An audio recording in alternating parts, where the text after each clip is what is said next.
Look here, Inspector Jaunt. Detective Inspector. Right, Detective Inspector. I'm sorry we mistakenly identified you as a criminal, but myself and my companion, whom I note you're continuing to slightly strangulate, are merely innocent passers-by. Right, Advick? Yes, certainly, Doctor. Sounds pretty unlikely to me. Why were you scrabbling around in t' gutter? More to point, why did Captain Beaky here start shouting about radiation, eh? Look, there's a perfectly simple explanation, and one that I'm sure is going to clear up everything to your immediate satisfaction. Yeah, I notice I'm still waiting. Sorry, it's tricky to come up with these things on a moment's notice. I normally like to do a spot of rehearsal, get some notes, polish my final performance. Are you trying to have rise with me, son? Because you're going right way about seeing the inside of Rotherfield nick before lunch. Actually, now I think of it, lunch does sound nice. And perhaps the police station might be a better place for a chat. Right. Anderson, take these two gentlemen back to HQ and make sure they don't try and weasel out of the holding cell. As if that might happen. You better hope by the time we get to Station Square you've got your story rehearsed so tightly that Bob Hoskins could sing it for you.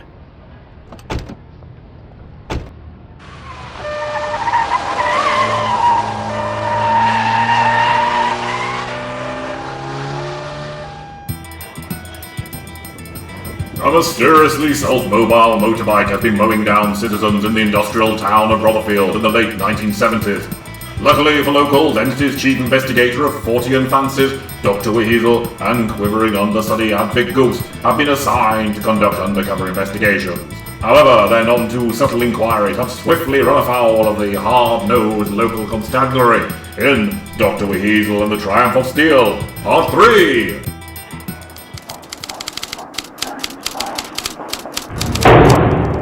Right then, you pair.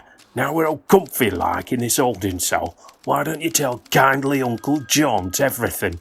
Don't skimp on details though, or Anderson here will give you a proper talking to. I guess this means lunch is off the menu? Shame. I was rather hoping to get the taste of British economy banger out of my mouth. Dr. WHeasel, could you dispense the Honourable Bravado for once and explain everything carefully to D.I. Jaunt? Best you don't antagonise him any more than is absolutely necessary. Fair play, Goose.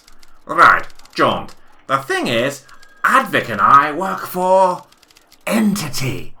We've been sent here to look around your town because of various reports about self-driving vehicles. Yes, like that motorbike last night. And what in the wide world of sport is Entity? I've never heard of them. Sounds made up if you ask me.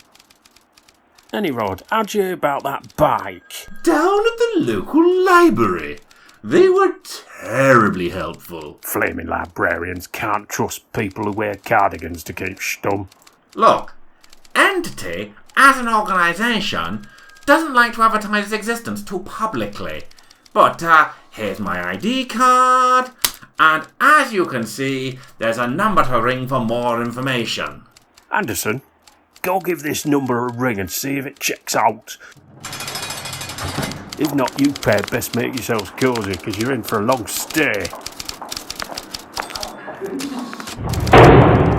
He seems terribly nice, doesn't he, Dr. WHeasel? I've met worse, but they were all cybernetic killing machines. Hopefully, once John's spoken to the brigade leader, we'll be able to get back on the track of this murderous motorbike. That is, assuming it's not all a consequence of poor local newspaper reporting. And in fact, it's only your average homicidal maniac on a moped. Come on. That would be so refreshing for one's old chum. A nicely mundane, non-threatening event. Cheer up, Jaunt.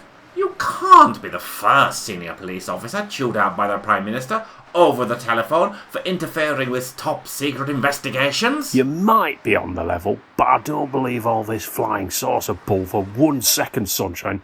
This is all a waste of police time and, more importantly, my effort. I should be kicking indoors, giving some tow rag click round Lughall, and scaring 7 kinds of crap out of me narcs. That's proper Rotherfield policing. It's surprising how much in common with the Doctor you've got. What was that, Beaky? Ignore the goose, Jaunty. I always do. Let's all focus on the matter in hand. What can you tell me about this British Victoria Cycles Limited place, then? Come off it. Are you from another flaming planet? Everyone knows about the BVC. Humorous, Detective Inspector. I'm sure you know so much more than out-of-town folks like myself and the Doctor here.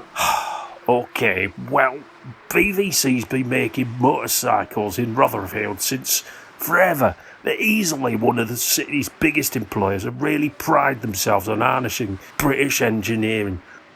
Rumour has it, though, the last few years have been a bit rough, what with all these cheaper imported bikes flooding country. Okay, so they're a former powerhouse business hitting hard times.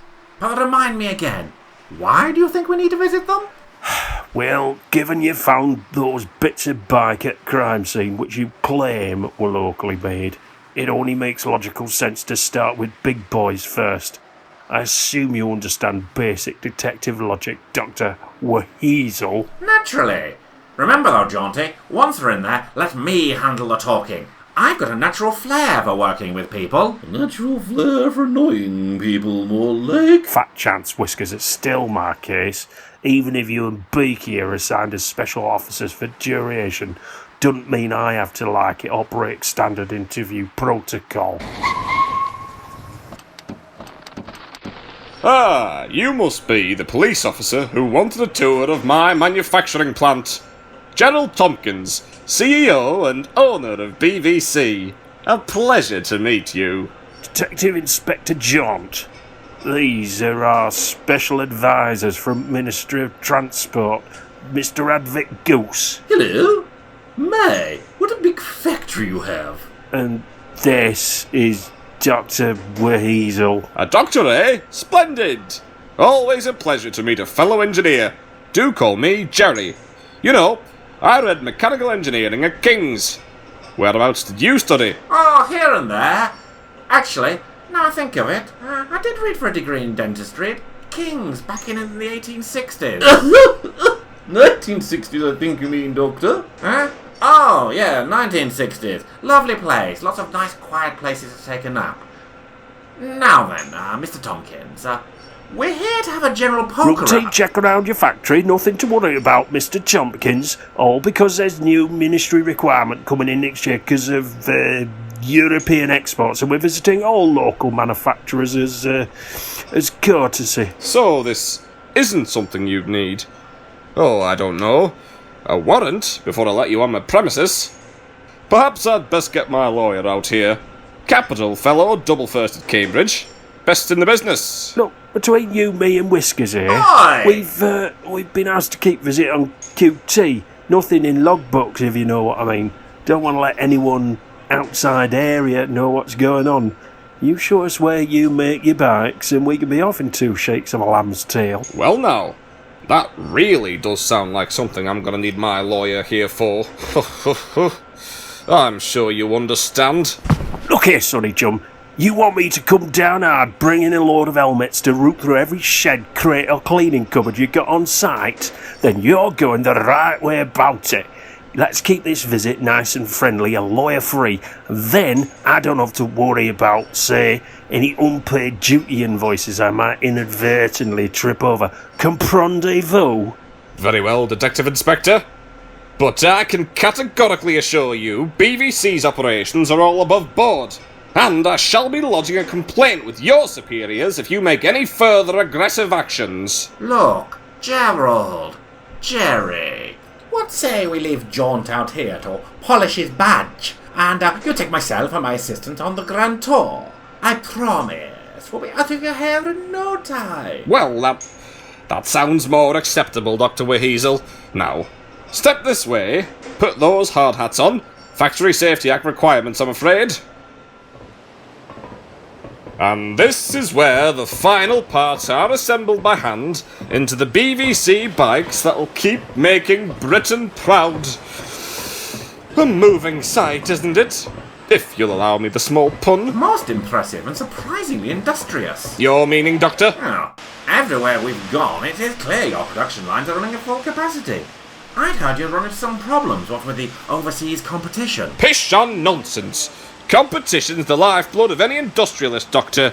Why, when my grandfather and father were running BVC, nothing got them fired up more than a good stiff competitor.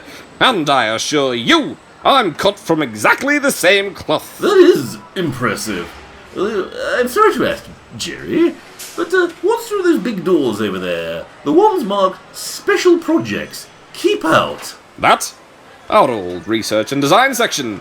Mothballed at the moment, I'm afraid, due to some efficiency savings we've implemented. Once we get our new BVC 2000s to market, well, then it'll be a different story. Any chance we could go take a quick look? Purely so my report to the ministry is complete. No, Doctor. You will not be going into my special projects area. I have a sneaking suspicion you might be wrong. What lurks in BVC's special projects area, and what does it portend for our heroes? Will D.I. Jaunt be brought up on police brutality charges by Advick or Tompkins? And will Dr. WHeasel be setting up a celebrity dental practice anytime soon? Find out how much he'll be billing for a drilling in Dr. WHeasel and the Triumph of Steel, Part 4!